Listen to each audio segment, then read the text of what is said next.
Bonjour, je m'appelle Sarah, je suis formatrice pour les Jardins de Gaïa et chargée de l'école de thé. Je vais vous présenter aujourd'hui le thé blanc, Dragon's Tail, un thé blanc du Vietnam, vraiment exceptionnel, tout d'abord de par son apparence. Donc, je vais vous montrer les bourgeons. Ce sont des bourgeons que l'on dit en forme d'écailles de dragon, issus de l'espèce non pas du Camellia sinensis, comme c'est le cas pour la plupart des thés, mais du Camellia thaliensis. Ici, nous ne sommes pas sur des bourgeons de feuilles ou de fleurs, mais de branches, qui leur confèrent donc cette forme vraiment typique. Alors, ce thé a d'autres particularités. Il pousse en altitude, jusqu'à 2000 mètres d'altitude.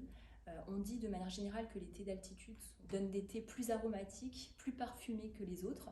La pression atmosphérique est plus importante, donc la concentration des sucs et des huiles essentielles est plus importante. Donc vous allez avoir des notes aromatiques vraiment très intenses.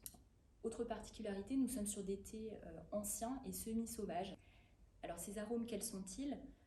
On est sur des parfums vraiment exceptionnels, à la fois fruités, fleuris, très gourmands. Ça fait un petit peu penser à du litchi, de la rose, ou bien litchi, rose, et puis une finale un petit peu boisée, mais sans aucune amertume. Parce qu'on est sur un produit très endurant aussi vis-à-vis des réinfusions. Il peut se réinfuser de nombreuses fois.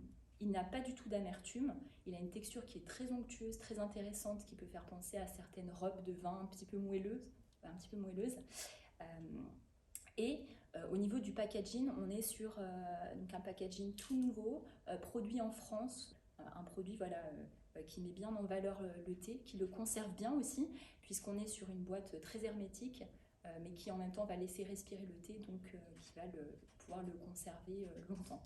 C'est un produit qui plaira sans aucun doute aux cuisiniers en recherche de créativité au niveau des accords thé aimés par exemple.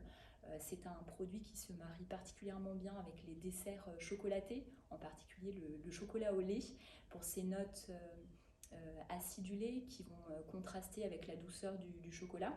Et puis aussi, pourquoi pas, il est très intéressant en fait en cocktail froid. Voilà, donc soit servi à température ambiante, soit en froid, en thé glacé. Et là, il peut vraiment intéresser même, pourquoi pas, les bars, les restaurants pour des cocktails en mixologie. Voilà, donc je vous invite vraiment à craquer pour ce thé qui est notre coup de cœur de l'année, une petite pépite de savoir-faire.